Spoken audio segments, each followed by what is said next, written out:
in the next couple of weeks. We are so lucky to have Chef Brandy Cochrane with us. And of course, when you cook, you are using elements of art and principles of design, sometimes very intuitively. So I'm here to just tell you in terms of art, what you've been doing all along, and then Chef Brandy is going to kind of help us refine our cooking skills and our knife skills and all of that. So, Chef Brandy Cochrane believes that design decisions in cooking heighten the senses. And so we're going to talk about cooking artfully today and next month, and then again in April in the center. We're going to talk about some of your choices as you shop. We're going to be talking about your choices with knives and choices of foods. We're sort of comparing cooking skills with art skills. And today we're looking at knife skills, cutting shapes, adding texture.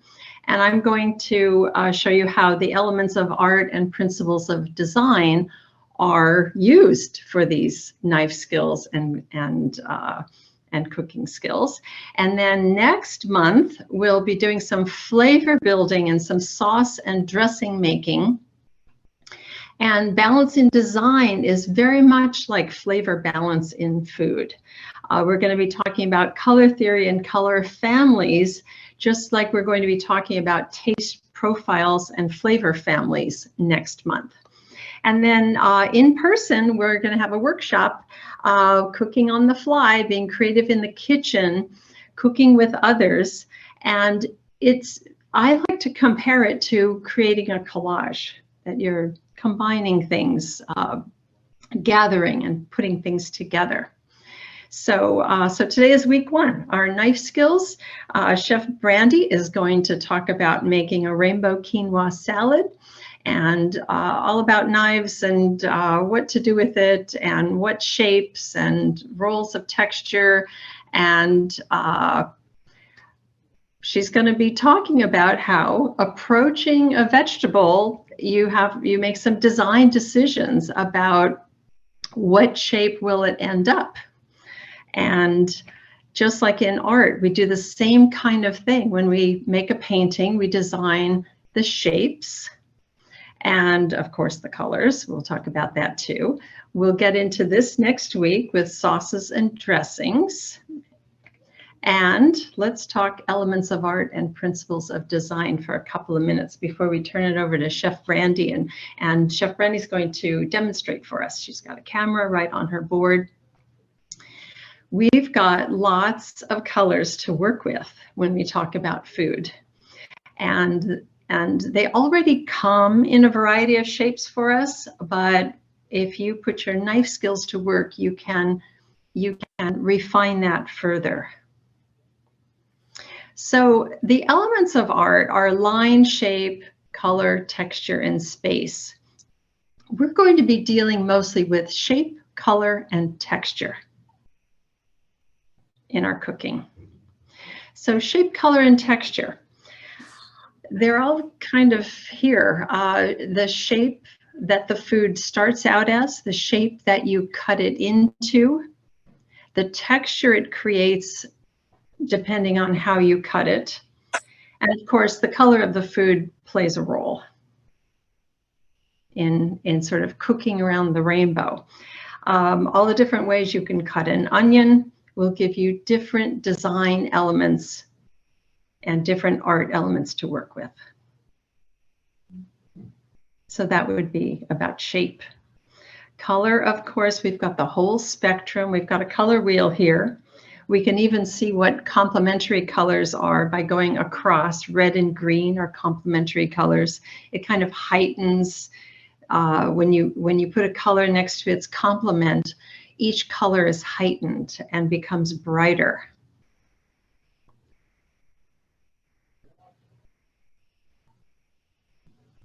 With texture, the food itself has texture, and then also how you prepare it. You can manipulate the texture.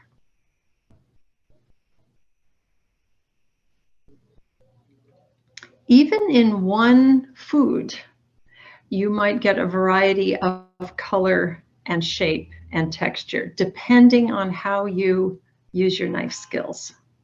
And I thought this was a great example of that. So we want to look at each piece of food artistically. How can we cut it to get the shape that we want? Just like making a collage. What kind of shape will we cut? And I can't wait to see what Chef Brandy is going to show with all of this. But I know you already kind of know this because you've all been cooking, you've all been cutting up vegetables. And so today is just to sort of refine your skills and also to remind you that you're using your innate art abilities. I know a lot of you here come to our art classes. You also use the principles of design intuitively. Next week, we'll be talking more about balance, like flavor balance. Rhythm, just repeating a color and a shape, that kind of happens automatically. If you're putting carrots in something and you've decided to cut them a certain shape, by having a lot of them in there that are the same shape, you're creating rhythm in your design, the design of your plate or your bowl or your dish. We won't be talking too much about unity, although it is one of the design principles. We're going to be talking a lot about variety because various colors, shapes, sizes. Rhythm and emphasis would be kind of on the opposite sides of each other, because rhythm, if you're repeating a color, emphasis would be maybe having one spotlight as a garnish, perhaps, and that helps in a design. So you've been doing this your whole lives, I'm sure. Variety. When we look at a painting, we see, okay, in here, we see color, we see line, texture, color, space. We see unity in design. We see balance, the balance of colors. We see the variety of shapes. And we also have a little texture in here, like the pattern on the dress is a texture. So you could almost picture this as a salad. Now, we're not making paintings with our fruits and vegetables. We're making bowls and, you know, wonderful things to eat. We're not trying to make art out of our food. We're just using what we know about art when we're creating something. So we'll start with variety, various colors, shapes, and sizes on how you cut it. Starting with a variety, as Chef Brandy's going to remind us, is always good. Eating across the rainbow. And then how to cut it for variety. How to cut these pieces. Sometimes it makes it easier to chew or digest. Sometimes it's just for looks. And sometimes it's a textural thing in the mouth.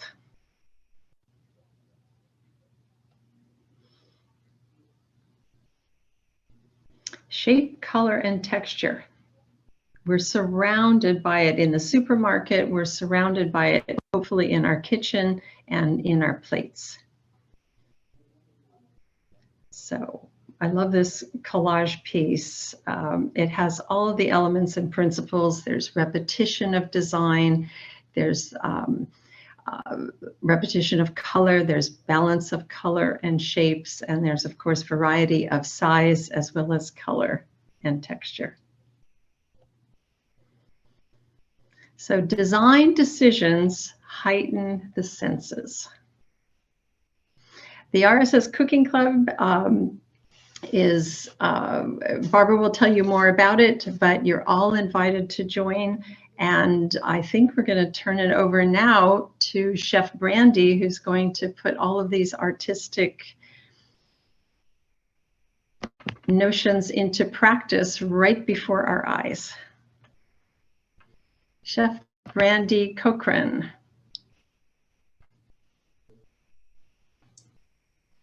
All right. Hello, everybody. Thank you, April, for teeing this up. I love how this all came together. Like a lot of times when we think about food, we don't think about it as art, but the technical name of like the practice of cooking is called the culinary arts. So just by default, it happens to have an artistic foundation. And a lot of times when we're talking about cooking, the preparation is really the thing that kind of makes it not as fun. I always say, even as a chef, I wouldn't hire a chef. I would hire a sous chef to kind of help me even run my personal kitchen, just to prep the ingredients. Because when everything's already kind of cut in the shapes that you want them to be cut in and like prepared, it's a lot more fun to put together dishes. So that's why we thought that we would start this series, Cooking Artfully, focusing on the thing that kind of makes the most sense, which is the cutting, because the cutting gives us the texture, it gives us the depth, it gives us different, like April was talking about, different bites, different experiences as we're building a dish. So I'm going to talk through the cutting process, and we're going to start with just cutting things in different shapes, and then we're going to use those ingredients to build a rainbow quinoa salad. So this is going to be a raw dish. Next time we meet, we're going to actually cook, but the things that we're cutting today, even though we're going to use them in raw preparation for today, can also be used if we wanted to put them in a pan. So Barbara, if you could spotlight the demo kitchen so we could, yeah, perfect. All right, so this is a yellow pepper. And you know what? It just might be nice to kind of start with all of the colors we're going to go through today, and then we'll kind of take them off so we can have some space as we talk through all of the cuts. So we're literally going to be eating the rainbow, the full spectrum of the color wheel, so to say, through our journey. And this shows first. Say it again. It's not black. Oh, no. Yes. So yeah. So anyway, and also we're also going to talk about one of my favorite things, which is accessing every part of the ingredient. So we're talking about carrots. A lot of times we don't see them with tops. We're seeing them with tops. These tops are going to give us some extra flavor. They're going to give us some extra texture, and we'll talk about how we can actually use them and not just like throw them away. So we're going to get into the pepper first. Oh, and I guess, you know what, before we start breaking down the ingredients, let's talk about tools. Like similar to art, right? There's always a tool. You figure out like, what brush are you going to use? Are you going to use a brush? Are you going to use paint? Are you going to use a crayon? Are you going to use oil pastels, right?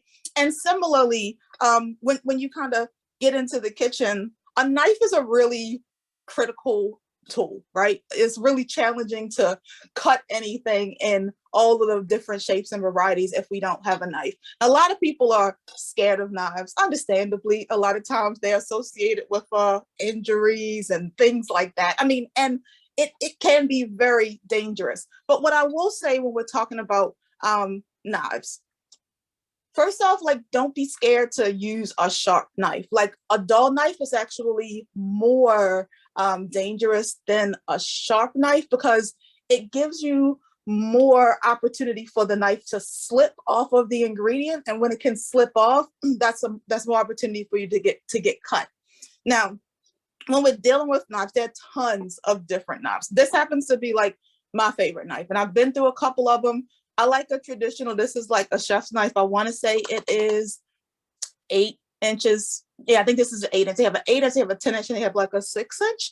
So like the middle one kind of worked for me. A tip for how do we pick a good knife. I always like to say that a knife, even though it sounds dramatic, is like an extension of your arm, right? So when we're picking a knife, we really want to find something that literally feels like this tool has become like an extension of our hands.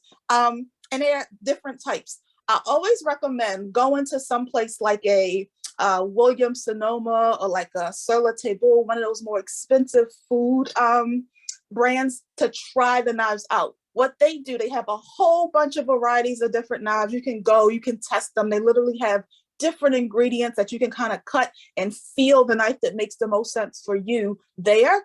And then find your knife, and then you can find a better price for that knife at, say, a Marshall's or like a TJ Maxx, or even online sometimes. So I would offer like the idea of getting comfortable with your knife, exploring what tools make the most sense for you, and then going to make that investment in yourself. It's going to make your cooking journey just that much more enjoyable. Like if you can't cut through things, it's not going to be really fun. So we're going to start with cutting this yellow pepper. And one of the most efficient ways to cut a pepper is the way that I'm going to show you now, where you end up with less waste, and you also have an opportunity to create multiple shapes with this approach. Most people take it and they cut it like this, which is cool. Like this isn't like the worst way to cut it, just like kind of cut it downward and get the piece. But when you cut it this way, you cut the top of this pepper off and you cut the bottom of the pepper off. It gives you literally the opportunity just to kind of push this little top piece out. So you can use all of this pepper and you can use the bottom, and then you can kind of get in and cut out the inside, right? Cut this inside out. And this inside, if you are going to be creating, say, like broth, is a great way to kind of just put into a broth bag. You can freeze it until later. And you just kind of cut it around, pull it out. And then literally the only waste that you have at this point is this. And the rest of your pepper, you have access to cut it up any way that you want to cut it up. Now, we do this, we can just literally cut a line down the center and then open it up. And now when we open this whole centerpiece up, it gives us a chance to do a ton of things. I'm going to show you, let's see, I think we can probably get 4 things with this one right here. So we have this big, kind of long rectangular shape here. If we wanted to, there's some people who are always trying to find interesting ways to find like bread, right? To like make a sandwich. This literally could be like 2 pieces of bread for like a sandwich, right? You have these 2 squares here where you can literally cut this down a little bit just so it's kind of flat, and then like fill it inside and then top it, and then literally this becomes like a vessel for a sandwich, right? So that's one way we could take it when we cut it this way. We could also take these and cut them into strips. So this gives us the chance to end up with a bunch of little lines and have little strips that are used for maybe dipping, maybe if you're creating like a stir fry or something and you want things to have a little bit more texture and just a little bit more presence. And then maybe you say, I don't want to have a little more presence, right? We take the same thing. We start with the square, we cut the square into lines, right? And now maybe we want to take these and we want to cut them into smaller dices.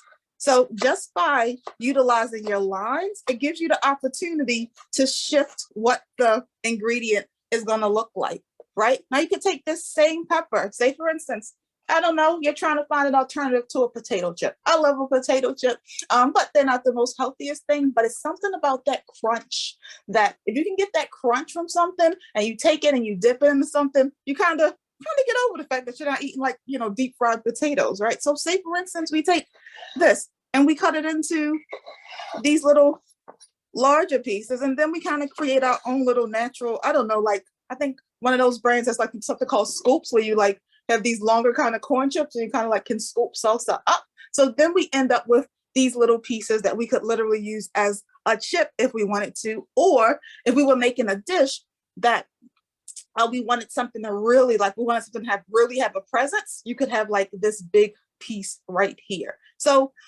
by cutting your pepper in this way, it gives you a whole lot of flexibility for how you can actually use these shapes. And then you end up with your tops and your bottoms. And these are really, if you are just going to like cut them into little pieces. A lot of times when we start a dish, we'll say like onion, celery, and carrots tend to be the traditional base of a dish, right? But some cultures and also some dishes just call for different things to add to the beginning. And as long as you're putting something into the dish that gives it extra flavor, it's fine. So the tops of these peppers and the bottom of the peppers are really good for just that, just adding some extra vegetables to a dish, adding some extra flavor to the dish at the top. And so it's these pieces aren't really descriptive. They're just kind of roughly diced. They're not really,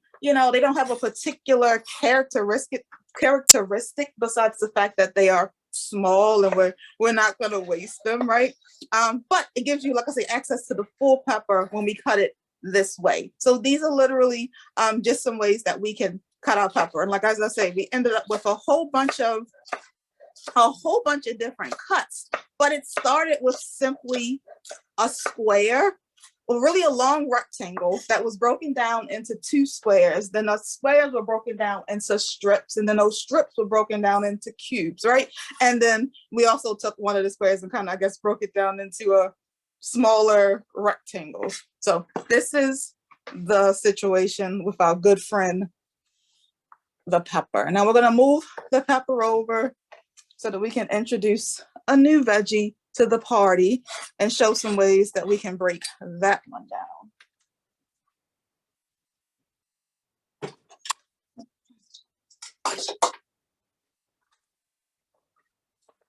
I think onions have to be the thing that we use a lot, and a lot of times they give us a lot of fuss, mainly because of the fact that they make us cry. So I'm going to show us some ways that we can kind of get into an onion and come out tear-free, and also some different ways that we can like chop it up, and the best way to use it for raw versus cooked preparation and all of that good stuff. So we have our onion. This is considered the bottom of your onion. This is considered the top of your onion. When you're cutting an onion, you always want to cut down the center so that you end up with a top and a bottom on both sides. You also don't want to peel it until you're about to use it. So say, for instance, like this happens to be a large onion. Because we're working through a couple of cuts today, we're going to end up using both sides. But maybe if you were using this in your kitchen, whatever dish you're making doesn't require this kind of onion, this much of onion, right? Don't peel the onion until you're literally about to use it. So you cut it, and then you would take this piece and you would kind of tuck it away, right? But you see we have the bottom and we have the top on both sides. Now this is going to be our guide for how we break this onion down. Now the front piece, you cut your front piece off and you peel off the top, like 1 or 2 layers. This is the skin piece. Now like I mentioned earlier, I tend to take the skins and pieces of all of my produce, put it into a freezer bag until I have enough, and then I will make a broth with it. So these onion skins are literally the base of every broth. And this is any onion skins. You can do this with the red ones, with the white ones, with the yellow ones, with the sweet ones, all of them, right? Peel this off, keep your end on the back. Now, we've identified the front, we've identified the back. Anytime you are planning to use your onion for raw preparation, meaning you're going to put it on a sandwich, you're going to put it into a salad, you want to cut it from front to back, right? If you've ever had an onion before and you're like, oh, this onion's really strong, it doesn't really like taste good, it may be because the person that prepared it for you actually cut it for like cooking purposes, like saute purposes, versus raw purposes, which is front to back. So that's another way, like while cutting the onion in half so that you can identify your front to back, is just such a good thing to kind of stick to.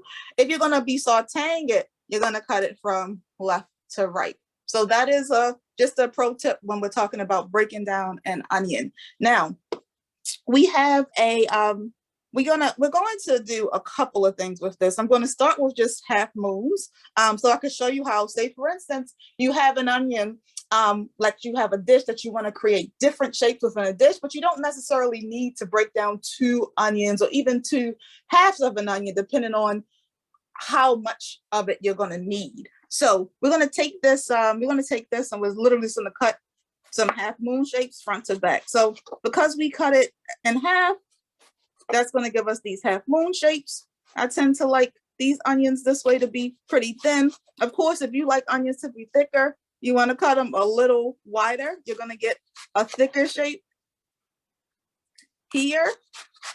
And then, of course, you can just kind of break them up into little rainbow stripes. I don't know if that's the official name for these, but I like to call them little like rainbow stripes, so they just seem so much more fun.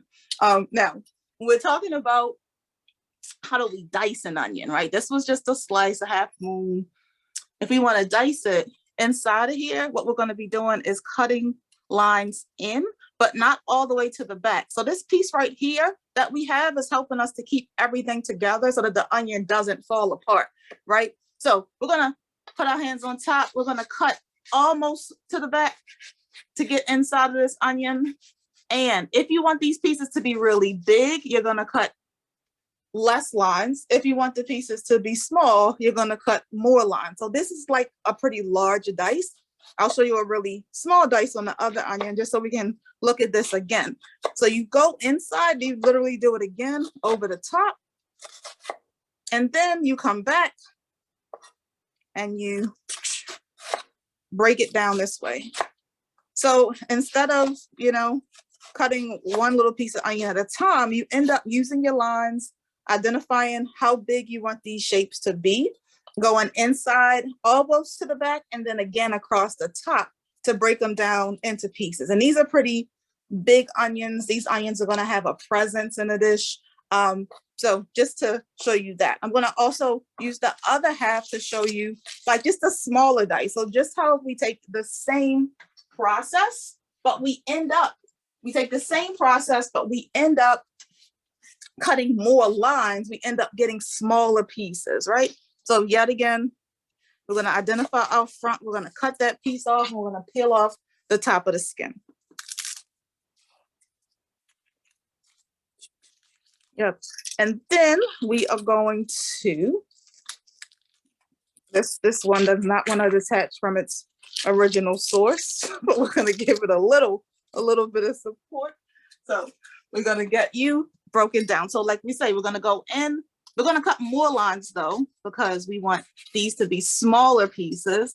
So using your lines is really, really, that's one of the things when we're talking about creating shapes. And I think that's the same in, you know, in art. A lot of times when you look at a piece of artwork, if you look at it, it's comprised of, you know, a whole bunch of different shapes that can be like broken down. So like if you look at a hand, you probably see like squares, and you see like circles, and you see like different types of shapes that create, and those same shapes exist in cooking, and they start with just the lines that we create to make those shapes. So, and as you see now, we're cutting a lot more lines across the top, meaning that we're going to end up with a lot smaller end product.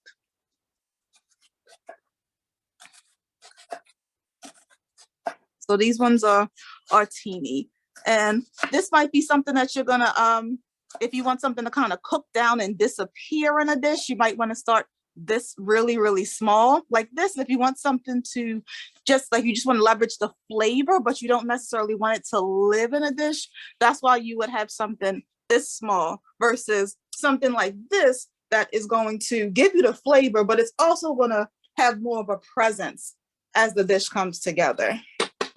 So that is our good friend, the onion. Now we're going to get into the carrot, which is I have a really good relationship with the carrot. And in school, it's the ingredient that you literally start with your day with every day, because you use it in almost every dish.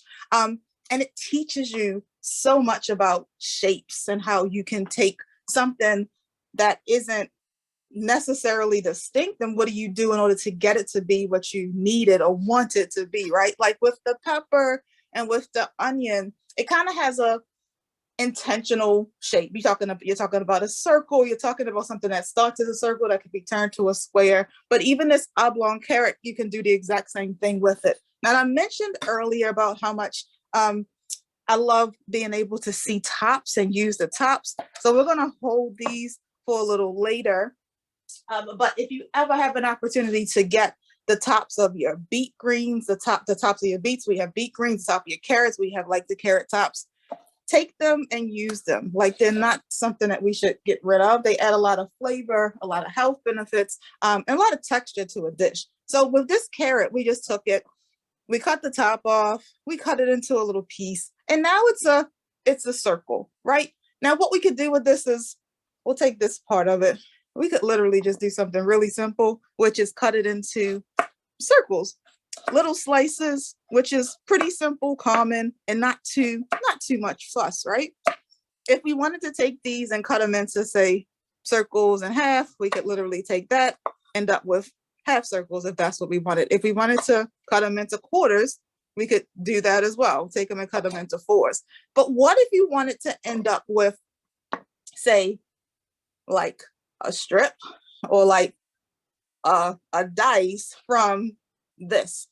The best way to make that happen is to turn it into a square. So right now it's a circle, but if we turn it into a square, it's going to be a lot easier to produce that end product. So literally, we start to carve our carrot into a square shape, and that allows us the opportunity to allow it to be cut in those different shapes. So we just took this from circle to square, and because this isn't like a fine dining restaurant, we're not going to sit around and be fussy about like making this a perfect rectangle. It's fine, we're just making food, we're having fun, this is art, right?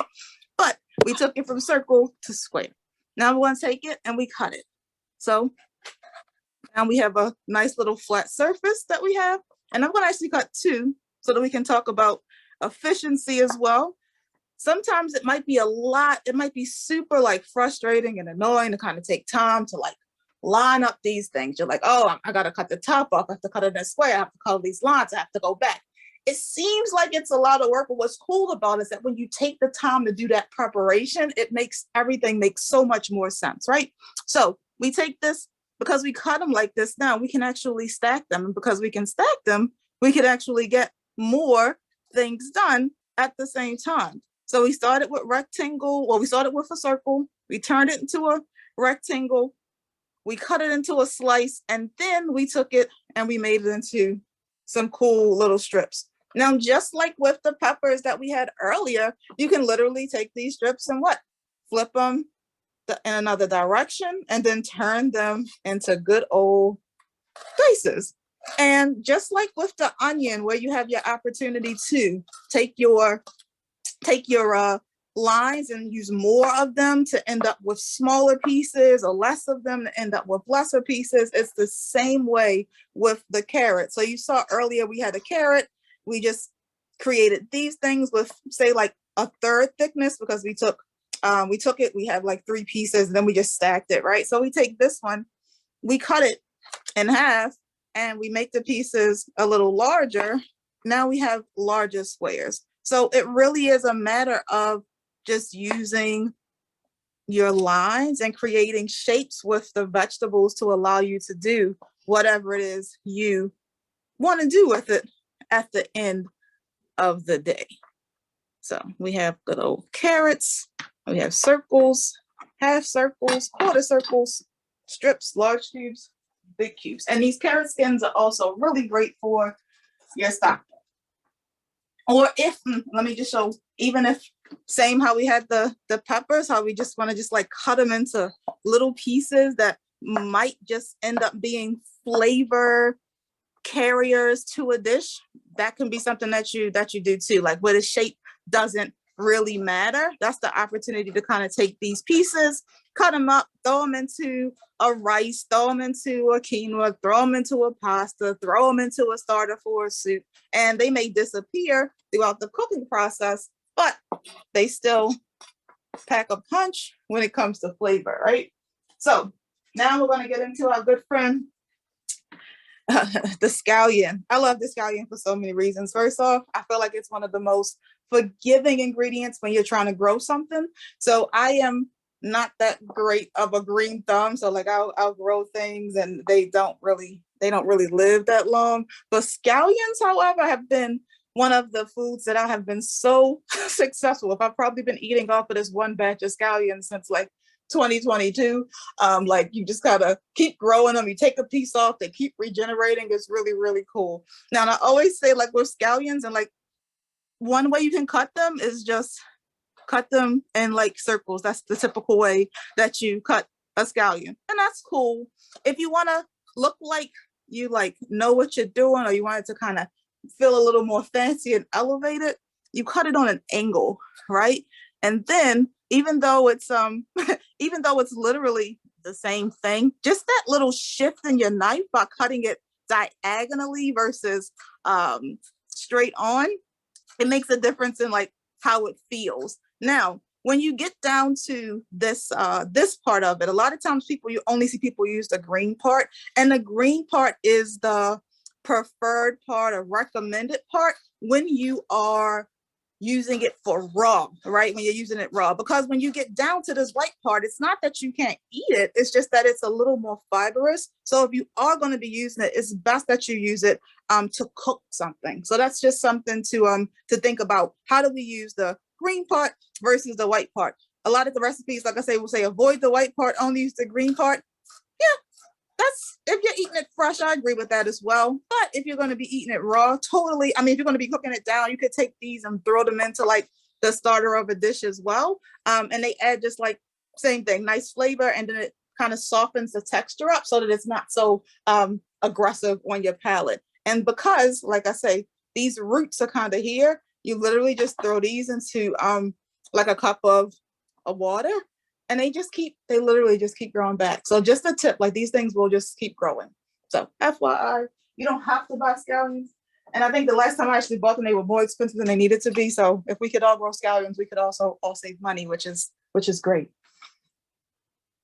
All right, I'm going to get into our good friend, the collard green. Now today we're using the collard green, which is another green. You could literally use any green that you wanted in this situation. Collard greens is the way that we're going today. And I'm going to take one just because it's easier to talk through it initially with just one here. So we have this green. This green, it has this really cool shape that already lives here. It's very fibrous though. So whenever you're thinking about using this green raw, I'm always like, you want to cut it thin because you really don't want it to be so take so much work for it to kind of break down in your mouth. A lot of times we take this and we cut out our stem, right? Now we cut our stem out, but we don't get rid of it. You can actually take this cool little stem and cut it up as well and use it. Even when I make like collard greens, like when you cook them down, a lot of people cut these out and get rid of them, but you cut them out and you cut them into smaller pieces, right?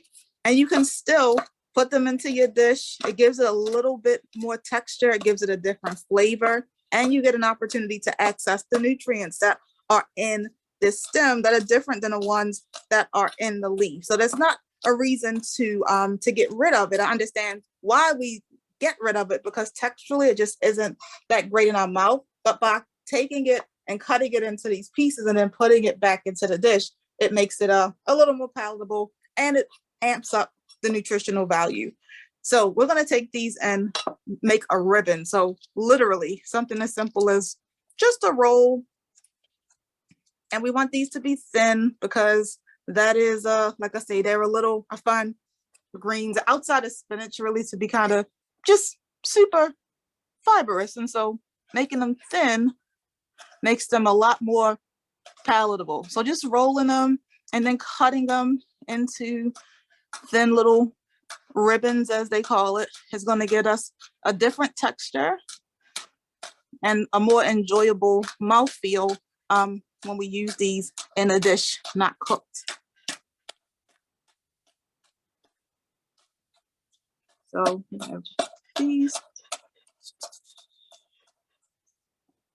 And you see we rolled them into a circle, and then they come out as little strips, little ribbons. Now we're not going to open all of them up because when we stir them in a dish, they'll just kind of open up themselves. But just for purpose of demonstration, you kind of see how they end up in these nice little ribbon strips. I'm going to do these other two and employ the stacking method that we used when we did the carrots, right? We have two things. We don't need to just cut one at a time because that's not efficient. I'm going to take a little stem out, stack them on top of each other, roll them up, and then go back in, make some ribbons.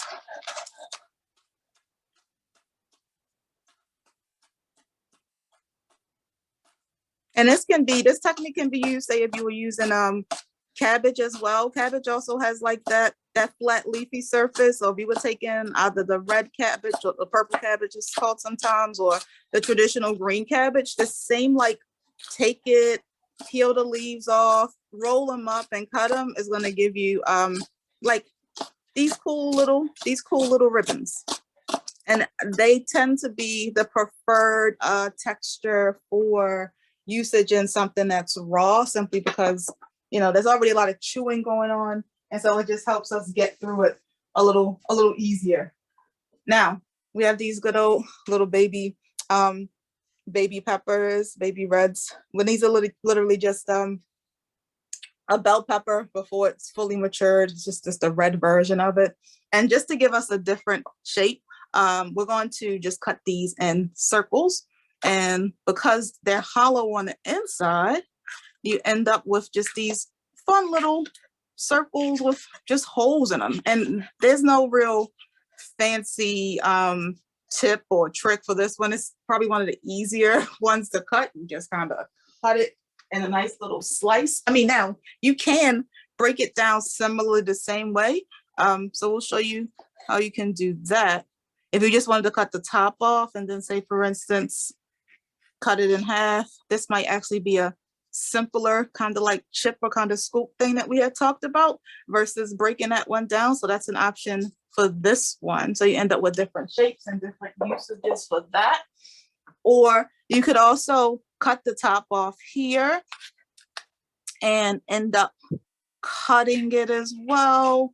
And then, you know, stripping it out the same way that you would strip out the larger one and make it the same. Let's see, we end up with we'll cut the bottom off. It'll make your life a little easier.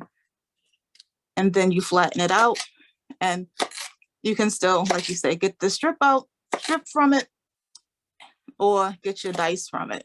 So just different ways to see how you can take these same techniques that we use on all of the vegetables and apply them across pretty much anything, as long as you get it to the shape that you are after. So this is our array of colors that we're going to use to make our rainbow quinoa salad. And we're going to play around with putting different textures and all that good stuff into the bowl. Just give me a second to grab the quinoa.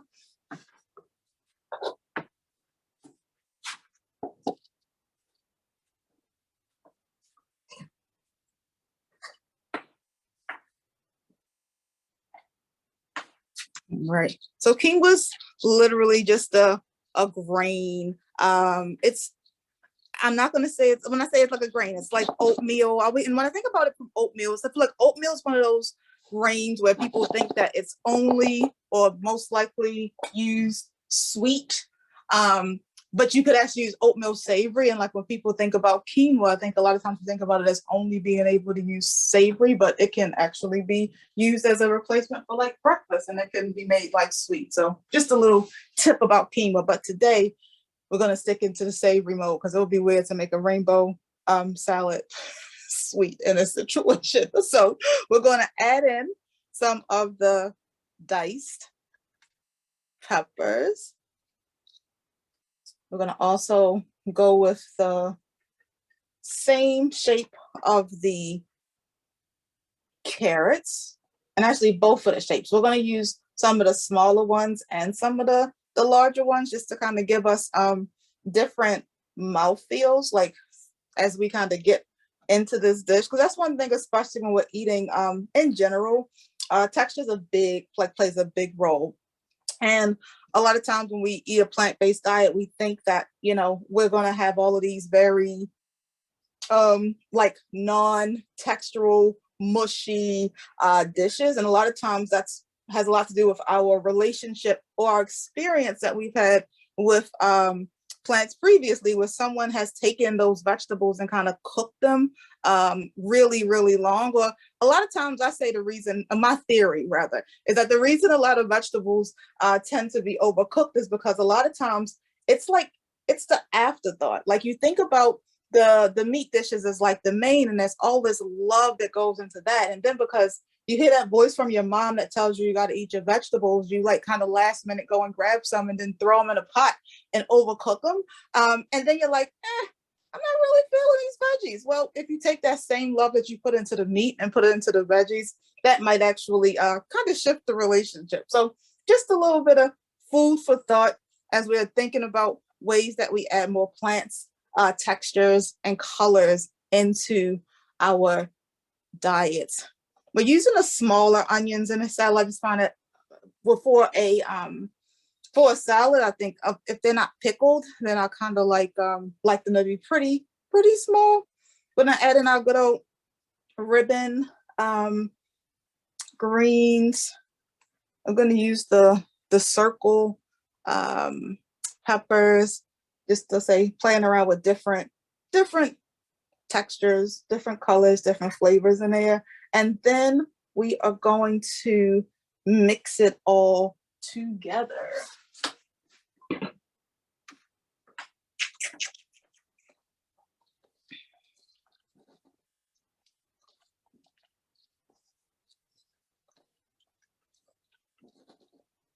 I think we have some space for a little bit more color in here. So let's get it in. And that's the beauty, like even with, food, like feel free to kind of play your way through it. Like it is fun, like you're creating something. So if you create something, even if you're creating it from a recipe and say, for instance, it calls for something, but when you're putting it together, it feels like it could use a little more, or there's something that you're inspired by and you're like, I think I want to add this to it.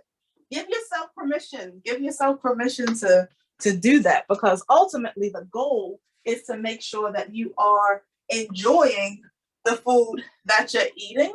And so don't feel like you have to stick to a recipe. Like have a little bit of fun through this experience. Especially, like I say, if adding plants to your diet is something that's new, just making it kind of like an art project, like the series is Cooking Artfully, like literally play with it, try different colors, try different textures, try different volumes of things, and it until you end up getting something that feels like it represents you. Yeah, that's what I would offer through this all. Like I feel like this needs more red, so we're gonna work some more red in here, and then we're also gonna make a really quick dressing. We're gonna go deeper into dressings and sauces next week, but I just feel like if we're gonna have a salad, you kind of need some type of finishing sauce on it. So that's where those yummy nutritious carrot tops are gonna come back in. Once we get there, I'm just going to chop up just a few more of these, and then we're going to get into the dressing.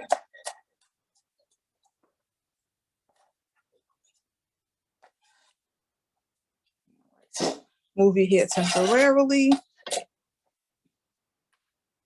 And so this is a really simple dressing. I juiced a couple of the lemons beforehand just to make sure that you guys aren't bored to death watching me juice lemon, because it's not really anything super exciting about that.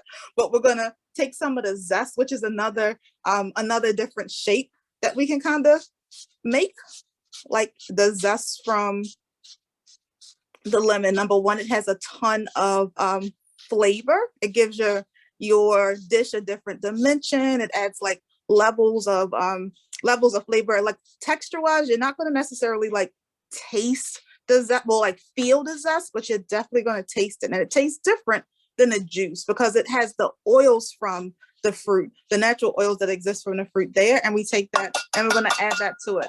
We're also going to juice this nice old lemon. And I am holding my hand here to catch any seeds. I know they have a lot of those fancy like juicer contraptions and they're cool, but you know, your hand makes this process a lot easier. And you just catch the seeds there. Oop. And lemons has been something that recently I've been also adding to my stock bag. So to like kind of add to a level of flavor in a stock. So it's been and I like it. So just another bit of inspiration as we're finding our masterpiece to this process of cooking artfully. All right, so we do this. We have a little bit of garlic. So it's lemon, garlic, apple cider vinegar,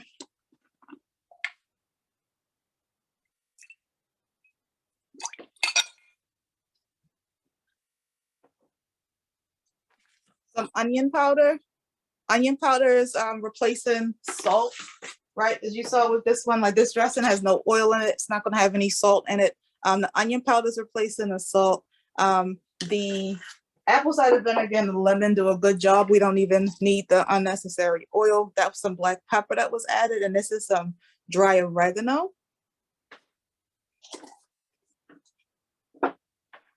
And we just stir it together. And it's simple. And because quinoa can hold up to this, we have the quinoa and those raw vegetables. We don't need it to be as like heavy as like a dressing normally is. And the quinoa will suck up this dressing, add another layer of flavor, and just bring this whole dish together. And I wish you guys could smell this. Like it smelled good, but then when you just married the dressing with the vegetables, there's like this whiff of just like freshness, good, yeah, yumminess. We figured out how to do virtual demos. You guys could see it. Now if we gotta, I guess maybe artificial intelligence will maybe get us to the point where we can like smell it, maybe even taste it. I don't know. But as of now, this is just inspiration for you to make this dish at home yourself. And I'm just going to finish it off the top off with a little bit of scallion, just to give it a little bit more color. Oh, and these carrot tops that I promised we're going to show back up totally was supposed to go into the dressing. So that's what we're going to do too. We're going to put it on top with the scallions. Now carrot tops, they kind of remind me, when I ask like what do they taste like, they kind of remind me of like celery and parsley had a baby. I feel like that's the flavor profile that you're after when you're dealing with these things. So they work really well when you're trying to add like an herbiness or really like freshness to your dish. So I've made a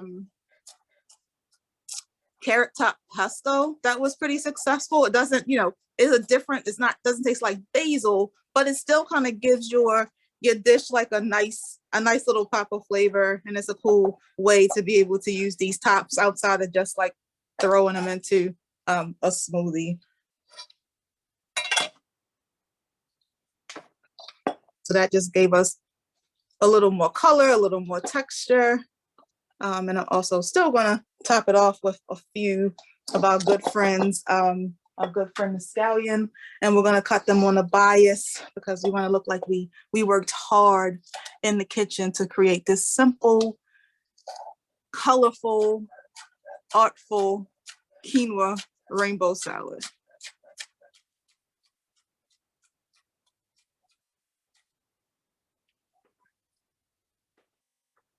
These around. And another thing that I just personally always love, just add a little texture, just improv now, which is also something that we do as artists, as creatives, as improv. We're gonna just add in a couple of toasted sesame seeds, which kind of give us an extra texture in this dish. I just felt like they should be part of the party. So that is our simple rainbow quinoa salad, and our conversation through how do we take colorful ingredients, cut them in different ways, and incorporate them into our cooking practice to create something that is artful.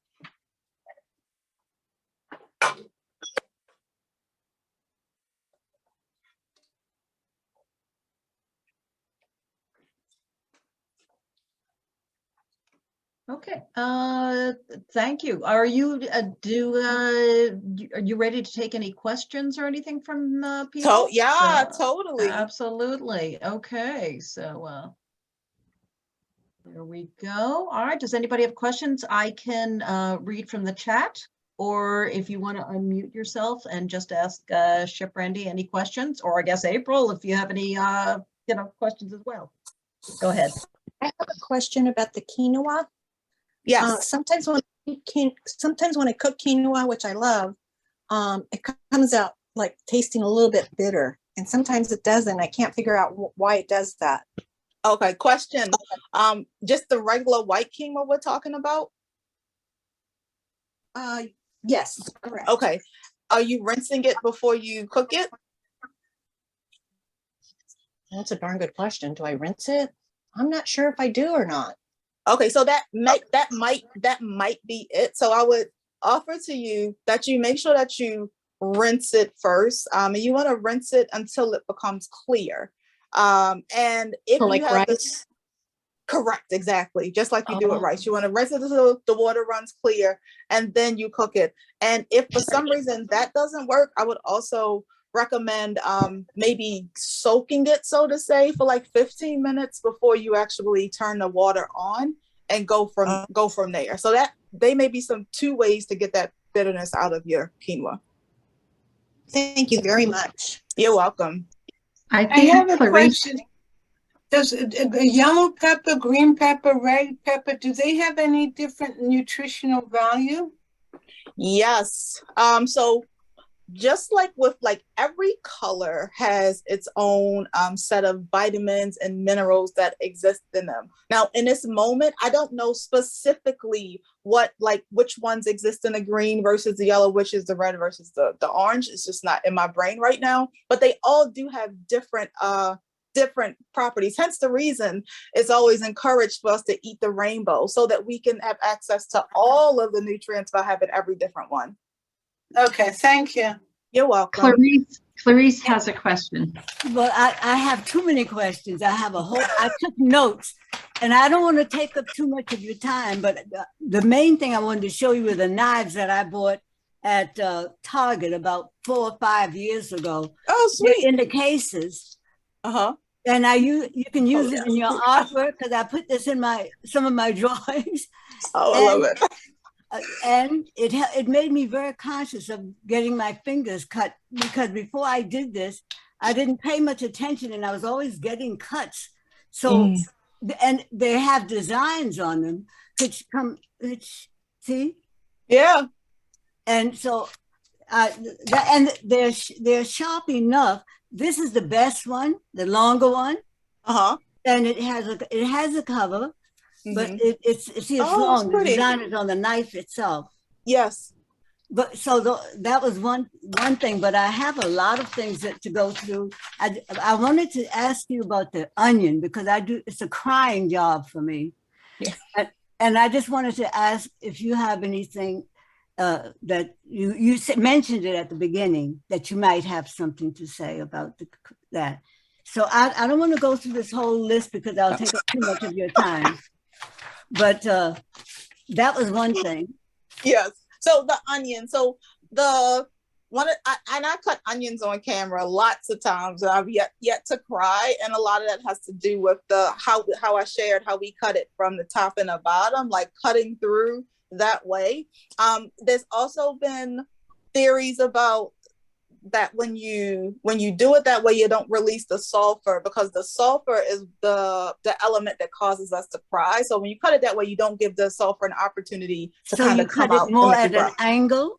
Well, you cut it. Let me get another onion just so I can show you again the thing. So you see how this is I'm here now. This is the bottom of your onion, right? This is the top of your onion. You always want to cut it down the center so that you end up with 2 pieces that have a top and a bottom on both sides, right? So when you do that, I believe that's what makes sure that we don't release the sulfur through the cutting process, and that's what causes us to cry. You're welcome. I just want to say this was very exciting with you and April. But I can't go through the whole list, but I just want to, do have a whole long list, but I don't want to take up time because other people may have questions. Can I ask? Clarice, well, hold on a second. Clarice, if you have any extra questions, maybe if you send it to me, Brandy, would you be willing to, if I can send it to you, we can pass it on that way? Oh, totally. I also have a couple, let me just ask you, I have a couple people on chat. I'm going to ask questions for them, and then we can go back to people who are, want to ask it out loud. So somebody had to ask, what can you freeze? As far as the vegetables that we just prepared today, we're talking about when we talk about what I don't know if you want to clarify that, but the question was, what can you freeze? So I'm assuming it's whatever you have there. Yeah. Okay. So you can. All right. So you can freeze everything that we cut today. However, I wouldn't recommend that we freeze it and then defrost it to use it fresh. If you're going to freeze something, when you use it again, it's recommended that you use it in something that you're going to cook, because it's just going to changes the texture of it. So if you can prep this type of stuff and put it in the refrigerator and kind of eat through it over maybe a week, 3 to 5 days, based off of how it's stored. But once you freeze it, when you take it out again, you want to cook it, not use it fresh. Okay. And then the second question is, thank you. Does leaving the skin on the onions as you're cutting it reduce the tearing in your eyes? That's a really good question. And I don't have an answer for it that I have any type of science that backs it up. But what my gut says is that probably not. And then it would be such a fuss when you were finished trying to pick through the onions to get the skin out. So the tip that I shared earlier, as far as cutting it to have that mirror top and bottom so that we don't release the sulfur, is probably the most effective way to avoid the tears. Okay. All right. So why don't we let a couple people now who are want to ask out loud go ahead, and then I'll go back to the chat. Cool. Hello. Hello. Chef, I was just wondering if you could go over the list of the dressing. I found it a lovely dressing, but I don't take shorthand, so Yep. I couldn't get all the ingredients. Would you mind just running that by us? Totally. It was lemon juice, lemon zest, garlic, apple cider vinegar, onion powder, black pepper, and onion powder, black pepper, and oregano. I have notes too, because I sometimes forget in my mind, there's a lot going on. So oregano, and then if you have some type of herb, so we use the carrot tops in this case. If you don't have any carrot tops, you could use parsley. Thank you so much. It looked delicious. You're welcome. You hungry? You got us hungry. That's the goal. Hi, this is Lucia in the Bronx in Riverdale, and I wanted to ask about the scallions. You said that you use the white part to cook something. What about using the white part as part of a sauce that's not cooked? So it wouldn't be recommended, only from a textural perspective. It's not going to change the flavor so much, but that bottom white part is more fibrous. So it's just not going to be as pleasant in your mouth. So if you're going to be using a sauce or eating it raw, it's recommended to use the green part only. But if say you were going to maybe cook down take that white part, cook it down a little bit, saute it up, and then put it into your sauce, it will work out perfectly. Thank you. Thank you so much. Excellent program. Thank you. Great. So I have a couple questions from the chat now. Roberta wants to know, would you use only organic lemon to make zest?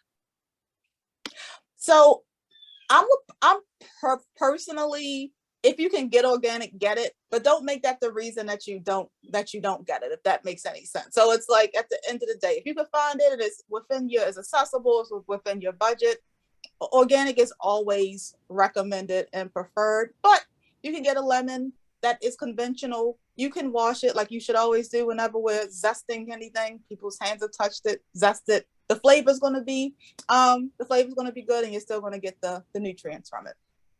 Okay, very good. Thank you. Next, Mary Foreman, can I use barley instead of quinoa? Yes, that's a really good swap. All right, and then this is a quickie. Do you use a knife sharpener with every use? No, I will show you what I have. If it's easily accessible. Oh, it is. So I have a stone that I use maybe once a month. And I use it once a month because I cook a lot and I do a lot of demos. If I was probably just a recreational cook, you probably need to do it like once a quarter. If you sharpen your knife properly, but you take this stone and you soak it. And this is the side that you kind of sharpen the knife with on this side, and then you kind of smooth it out on this side. And it's really effective. Now, you don't necessarily need to know how to do this. There are people who, I'm not a great knife sharper. I'm a great knife user, but I don't know how to, I'm not excellent at sharpening knives. There are people who are excellent at sharpening knives. And if that's not your thing, it might be better just to kind of outsource it, let somebody do it. But if you're curious, this is really, this is actually more effective than those to keep the longevity of your knife, and those like sharper things that you kind of see where you just kind of go roll back and forth with it. And also, if you've ever seen a honer, which is that stick that's like kind of long, and you've seen people like take the knife like back and forth on it. If you get one of those and you actually after every use, or maybe once a week, kind of go through that, you could probably only sharpen your knife like twice a year. So that's just some ways to keep your knife sharp, but it's not necessary to do it after every use. Okay. Does anybody now want to ask a question before I continue down the chat? Okay. Yeah, go ahead. Oh, I'm sorry. I was just curious when we have our next class. Next class for Cooking Artfully is March 14th, and I'll be sending out the reminders. Thank you. Exciting. All right, good. All right, so Amy says she's looking for the dressing ingredients. I think, Brandy, you said you would send it to me. I have created a web page that is going to be just for everybody who has joined the cooking club. So it's exclusive. It makes it fancy. And it's going to have the whatever recipes that Chef Brandy sends to me, plus any other cooking club information and things that'll just be for everybody who is in the know. All right, so that will be available. I'll be sending that out this week. All right, so thanks, Barbara. You're welcome. Karen asked, Chef Brandy, do you have a cookbook out? Yes, I do. Oh, you do? One coming this year, but I do. It's on Amazon, and it's called Plant Candy Gathering.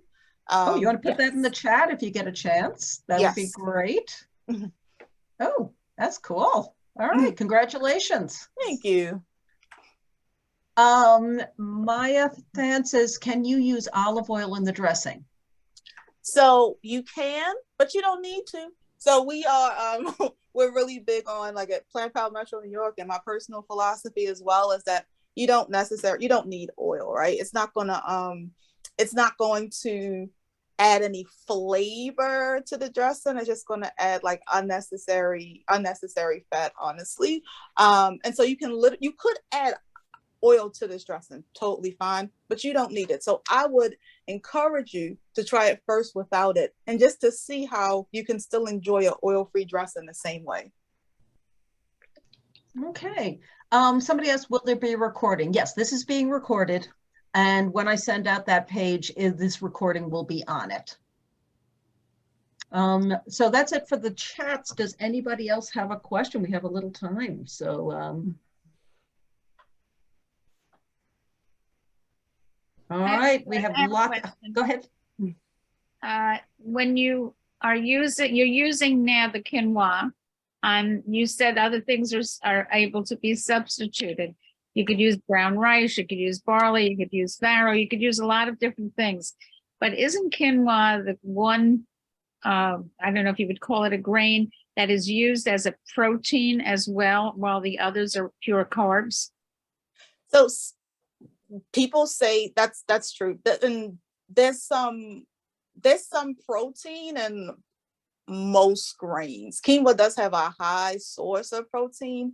It's not the only one that has that characteristic that you described, but it is the one that has a higher source. Thank you. You're welcome.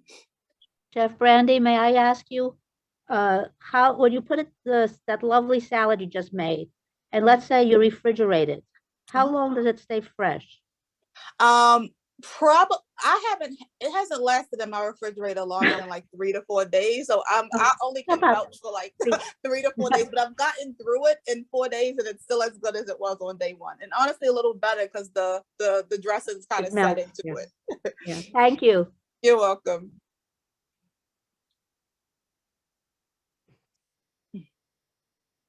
All right. Clarice, you could ask another one from your long list if you want to.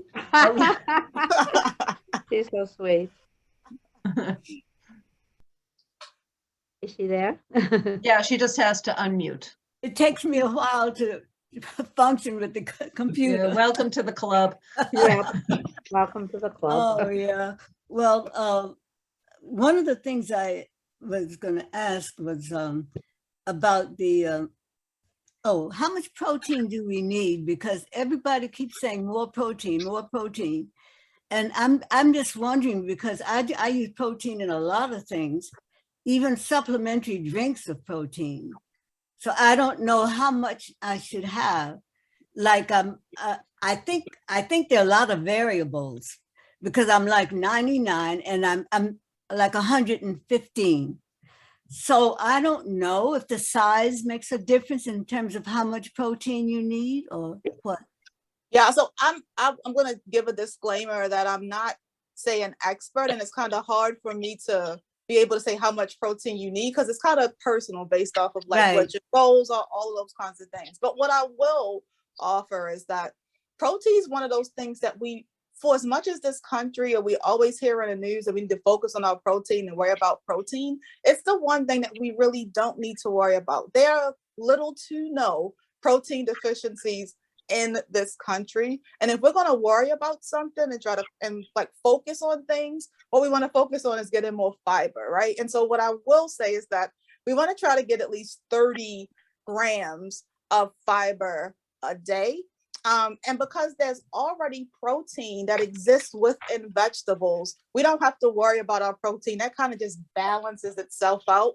But when we're focusing on getting fiber, that's going to be a more valuable concern than protein, because no one is shy of protein in this country, even though we're constantly talking about trying to get more of it. So I would just offer that to you. Thank you so much. You're welcome. Another thing is collard greens. I can't chew them, but my mother used to cook them down so long, and of course she used a pork seasoning with it and cooked them like a half a day. And I want to know what we used to do is drink the juice that it was cooked in. Yes, we used to call it pot liquor. Pot liquor. And I don't even know if that is. Does it have any nutrients left after being cooked a half a day? Yeah, so that's the cool thing about it is that because they were cooked half a day, all the nutrients are actually in the pot liquor. So that actually is a very nutrient-rich drink. So if you wanted to cook them down and drink it, you would get the same nutrients that you would have gotten had you not cooked the collard greens to an oblivion. Right, because I have a problem chewing that, but I right now I hardly ever have that as a food. The other thing is, like oatmeal, if I put cinnamon on it, that seems to be adequate for me. Oatmeal with just the cinnamon. And if I want to dress it up and have it like a dessert, I use like a dairy-free, what you call it, creamer. It's like almond plus hazelnuts. That sounds very good. It's very good, and it's dairy-free, supposedly. I say supposedly because I get the feeling that so many things are in the food that they don't mention because they put a little bit in, but it tastes almost too good to be healthy. That's cute. So those are just some of the things that I had on. And the other thing is, can I take something like you chopped up the veggies and cook it then or heat it? Yes. Because I have a problem chewing it, and I wanted to know if you cut the things at an angle, is it easier to chew than if you cut it straight? No. No, I think it's more if the chewing is a concern, like you said, the cooking of it is going to be the thing that's going to help it the most. So this salad that we made, like we used these vegetables raw, but you could take these same vegetables, saute them down, right? And then put them into the salad so that they're going to be softer and easier to chew. So that's an option as well. Okay, another thing is I like coleslaw. And that's something that before I had a problem with my teeth, I used to eat a lot of. So I wanted to know, like in terms of a slaw, if just the veggies are cooked and you put a little vinegar in it and some of the things that you use for the sauce. Can you make it like a slaw that's maybe warm, or you could eat it warm or cold? Yeah, I think so. I think if you steamed it, right, it might be able to break it down a little bit. Right. So break down a little bit so it's not as tough, and then you can still like steam it, make it cold, because coleslaw I think it's kind of weird, a little hot. So like if you steam it, make it cold, then build the coleslaw, it might be easier for you to kind of chew and digest. I want to tell you, I really enjoyed this a lot. Thanks so much to you and April. Thank you. Those are really good questions. I'm glad you asked them. Yeah. Thank you. Yeah. That was good. Okay, I think Clarice covered a lot of territory. So thank you for all those questions. But I have more questions than answers. I always have more questions. I wish I had more answers than I did questions, but that's not true. Thank you again. All right. I'll look forward to the next time. Right. This is terrific. Anybody? We have a couple more minutes. Is that it? Or we good?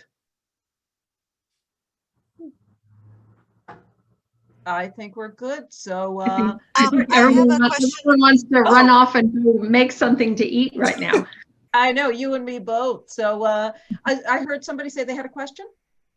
Oh, I have one last question about, can you teach us how to make our own bouillon so we're not adding all those, artificial bouillon to our broths? That's fun. All right, well, we can add that to our next session, because we're talking about sauces, building flavors and all that good stuff. So I will add bouillon to the list. Good. Thank you. And you're welcome. Mrs. Horowitz is trying to get in too. Oh, thank you. It's Roberta. I'm using my husband's computer.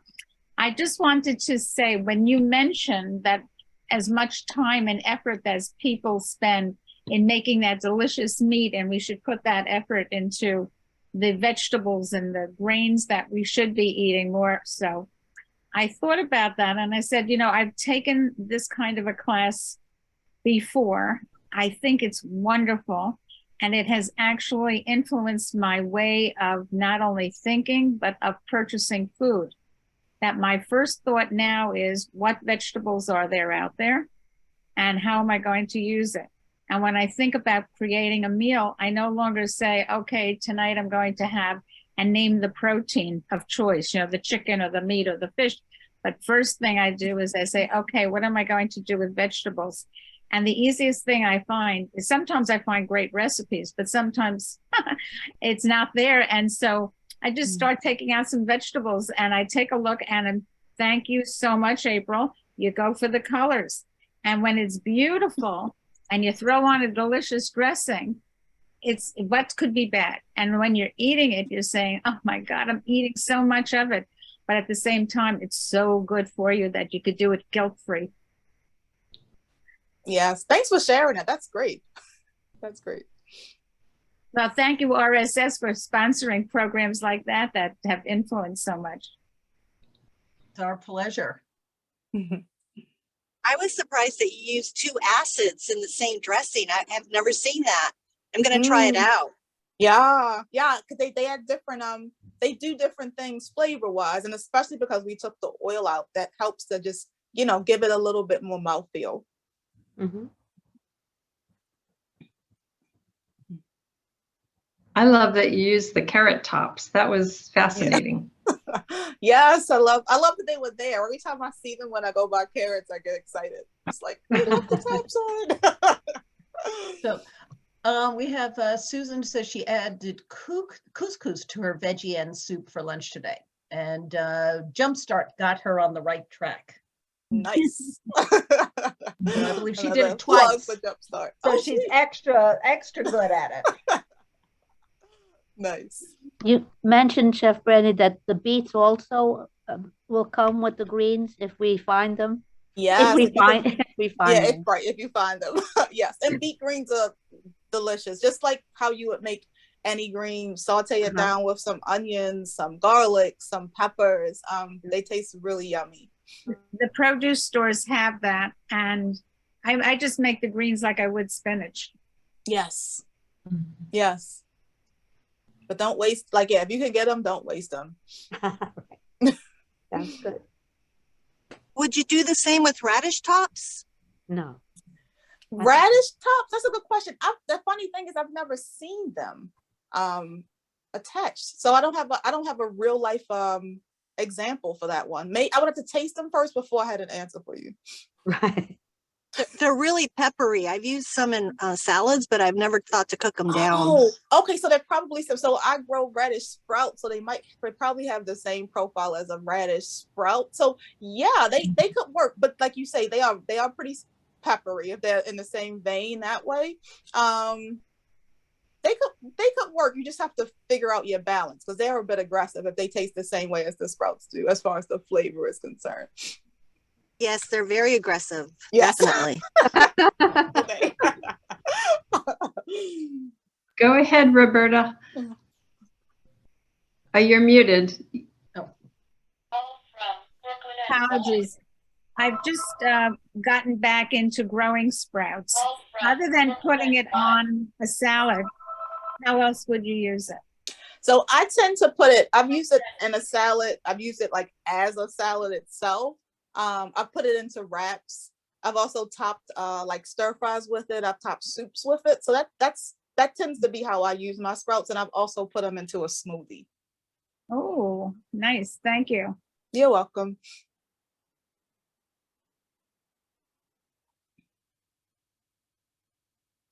Okay. Anybody else? It's almost 3:30, so going once. Just one thing. Oh, there we go. I knew that would do it. I bet you knew I would do that. Since I don't cook that often, I go to Hamacalet on Riverdale Avenue, and they have a lot of beet salads that are very good. Yeah. So I get their beet salad, and I like that. But I don't get the tops to try when I do that. We could see if they maybe you could talk to them and see if they actually get the beet tops, and see if they'll make you something. Actually, with them. they might put it in something else. Like if you have a quinoa salad, which they also sell, there's all sorts of things in it. So very often, especially when I'm not up to cooking, I go there and get several dishes. Nice. That's very good. I'll mute myself for the final time. Never. But with time running out, I want to, on my behalf and on everybody's behalf, I'm sure, I want to say how superb this was. Thank you, Barbara, and thank you most, Chef Brandy. It was wonderful, and we can't wait till next month. Too bad it's not next week. Yeah, we need you. Do you make house calls? Sometimes. With samples. Right, with samples, yeah. Well, in April, April and I we'll be doing this in real life until we get a chance to actually taste it. Yeah, they're going to be Yeah. coming to RSS, and Brandy's going to be doing a demonstration alongside April, so that everybody can participate. So we will let you know what's happening as soon as you can. Sounds exciting. Yeah, Yeah, sounds so very yeah. good. Yeah. Cool. All right. Well, thank you so much, April and Chef Brandy. This was really terrific. And I'm so excited that we're doing this. And I don't know about anybody else. I'm looking forward to the 14th. Mhm. Me